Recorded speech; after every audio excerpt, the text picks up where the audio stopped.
Hey everybody, welcome to week 3. I am so excited. We are really going to start getting into things a lot more in depth.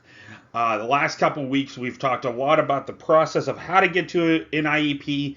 Last week we talked about um, some of the parts of the IEP. This week we're really diving in a lot further with the IEP components. This week, part of your assignment this week is actually looking at an IEP and going on a little bit of a scavenger hunt. So last week, I know I kind of went over some of the parts of it, everything else.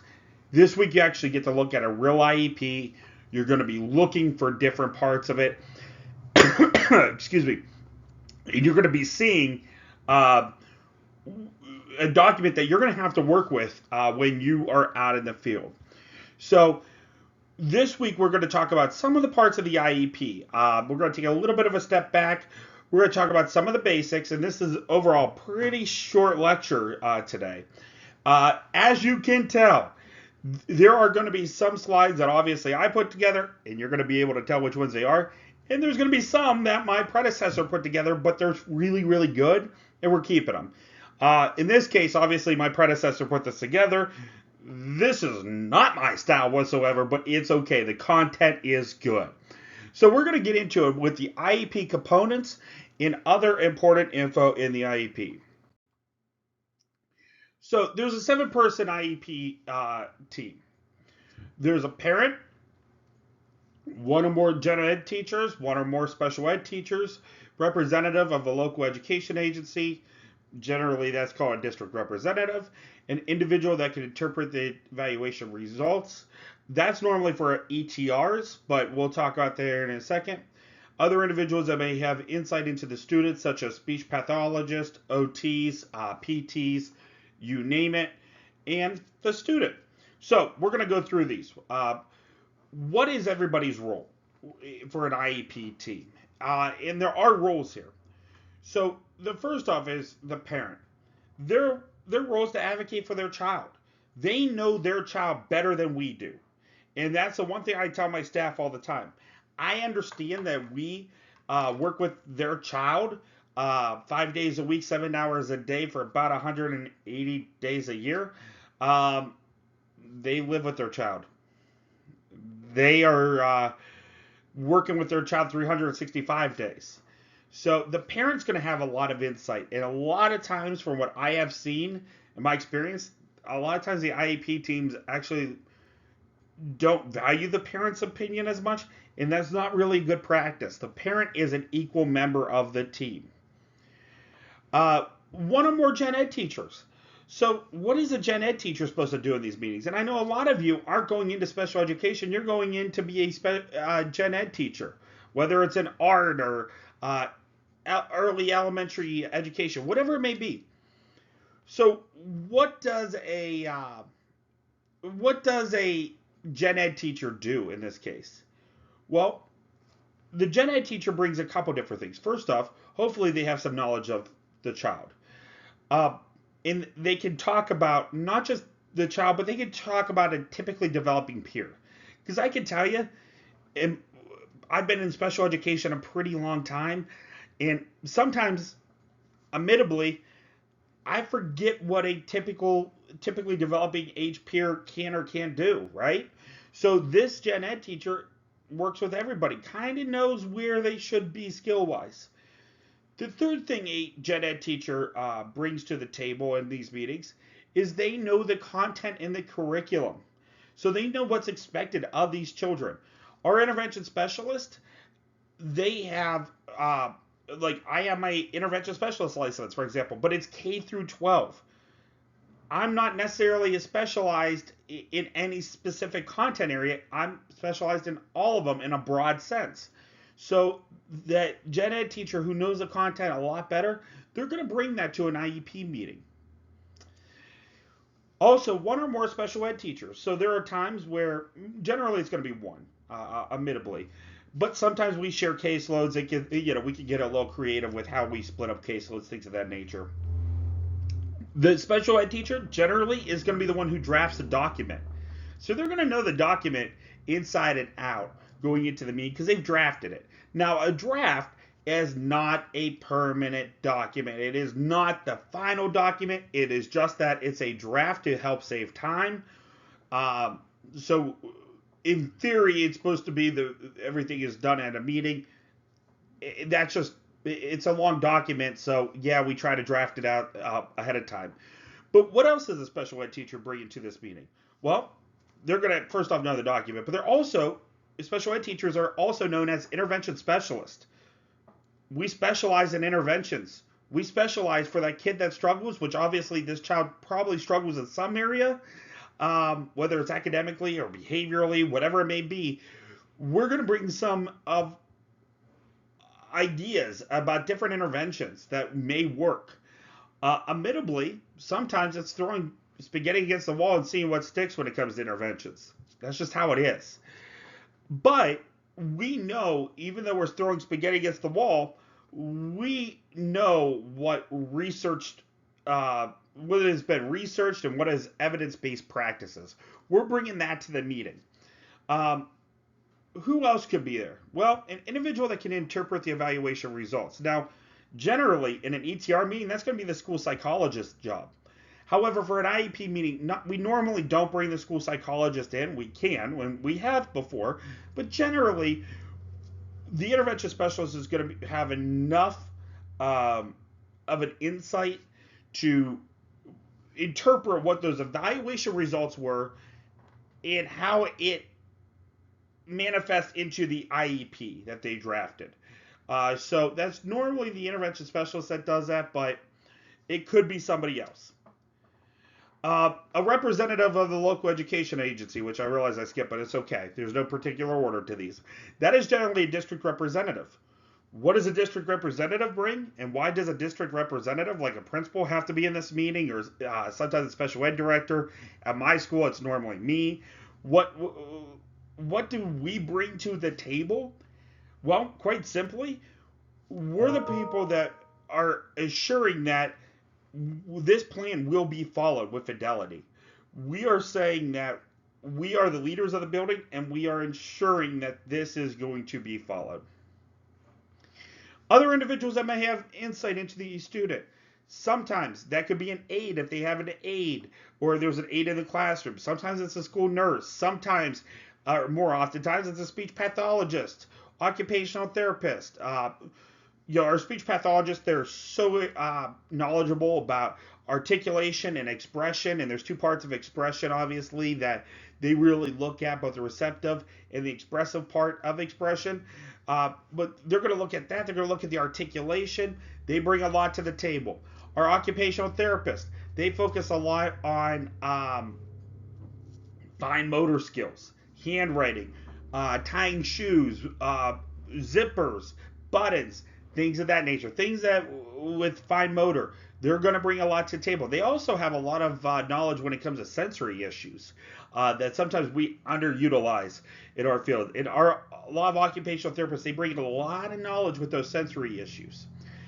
Who else could be there? Well, if the student has some gross motor skills, they're having trouble walking, limited arm movement, things of that nature, we may have a physical therapist come in. There could be a vast array of people, but it's anybody with knowledge has the ability to come in. And also the parent can bring people. We've had several meetings where an advocate's come in, and that's okay. And that's, totally fine. Finally, the student. The student has to be invited if they are over the age of 14. And a lot of times what we try to do, if the student is able, is we've tried it, and it's worked very successfully for us. We try to have the student lead their own IEP meeting. We generally give them a script. We practice it beforehand, but they lead their meeting because this IEP is about them. So the student has to be a part of this, especially when it comes to the transition and future planning. This revolves around them. The student knows better than anybody what their strengths and weaknesses are. So when possible, we do try to get the student involved. So what's in the IEP? And you'll see this as you go through the scavenger hunt for the assignment this week. Present levels of performance, or the PLOP. We call it the PLOP. These are, you'll see in section 6 of the sample IEP that you're working on this week, and you're doing a scavenger hunt this week. Above the goal, you'll see the plop. And what the plop is what the student can currently do. All right, what the student can currently do right now. Generally, it has to be related to whatever the IEP goal is. So if we're saying that, a student, uh, their sight words, they can only read 20 out of Fry's first 100 sight words. Okay, that's good data. We know that right now they can read 20% of Fry's sight words. Our goal may be for them to read 70, 60, whatever is obtainable for that individual child. So there has to be some present level of performance. That goes into the measurable annual goals, which is going to address that. We also have objectives that go with the goals that it helps address those also. But then we also have to put how progress is measured in these goals. So there's a limited list of things that we could use. Generally, we could use running records, especially running records is appropriate if we're working on reading fluency. Checklist is appropriate. Work samples is acceptable. Objectives, or not objectives, observations is another thing that we could use. All that, but we have to put where the student is currently, where we want the student to go, and how we're going to monitor that progress. Furthermore, we have to explain how we're going to get the student to where we want them to go in the goal by the services. And once again, we talked about this last week, and you'll see it. Section 7 goes into, and this is the Ohio IEP that I'm talking about. Section 7, though, goes over what we're going to do to help that student succeed to actually master that goal that we set for him or her. Then we have an explanation of the least restrictive environment. Once again, there's several different environments that a student can go into. Generally, we try to keep the student in their class who are typically developing peers as much as possible, but sometimes it's not. Sometimes it's not. So sometimes we have to pull them out. Sometimes they need more time in the resource room. Sometimes our students need time in the self-contained classroom, whatever it may be. That's going to be in the IEP and why it is appropriate for them. Furthermore, accommodations, modifications, that's going to be in there as well. Once again, you will need to know the difference between accommodation and modification. Accommodation, we're not changing expectations. Modifications, we're changing those expectations. Time frame. Most IEPs are good for a year. So normally it's, we keep the IEP within a year, but an IEP could be set for a shorter time frame. Or we could be trying to do benchmark goals, saying that a student will be at X level by February, whatever it may be. We could set it up like that also. Post-secondary goals, and this is actually when a student turns 14. This slide I couldn't edit because I didn't create it, but regardless, this is when a student turns 14 or is going to turn 14 within the lifespan of the IEP, then we must have a post-secondary goal. On the sample IEP that you'll be looking at this week, you'll see that they do have a post-secondary goal. So IEP functions and formats. Well, the IEP spells out where the child is, where the child is going, how the child will get there, how long it should take, how to tell if the child arrived, and to measure the accountability for teachers and the school. That's the purpose of the IEP. It's a legal document that we are showing that we are making a good faith attempt to help provide a program for this individual student to help them succeed. Now, some of the negatives with IEPs. Look, sometimes, and we've seen it, sometimes, hey, I've done it. I've rated goals that I thought were obtainable, but maybe they're not. Maybe I set the bar too high for that child, and that's okay. We can always amend if we don't see it. But other times, IEPs are written with immeasurable goals. There is a very set way how an IEP goal has to be structured so that it is measurable. So no matter, and we have it a lot, especially in my school, we have a very transient population with students. So our students come in, students go out. Regardless, no matter where our students go, whoever gets an IEP that we wrote at my school, our goal is, no matter who's reading it, they're going to be able to understand it and follow it. And that should be how it is. but sometimes they're not. Sometimes IEPs do not always guide learning. So when we're looking at an IEP, when we're trying to create an IEP goal, we got to look at what the ETR says the child needs because of the weaknesses they exhibit. We got to also take what the content is, the curriculum that the student's working at. We got to take where the student is with their current present level of performance. Got to take that into consideration. And we got to put all these different things in to try to figure out a good IEP goal for a student. So sometimes it doesn't always guide learning. Furthermore, parents and students not involved. That's a red flag. Parents and students have to be involved, and they should be involved. This impacts them more than anybody else. Furthermore, documents are lengthy. These are lengthy documents. As you'll see this week when you do the scavenger hunt, there's several pages. So they are lengthy documents. They're tough to understand.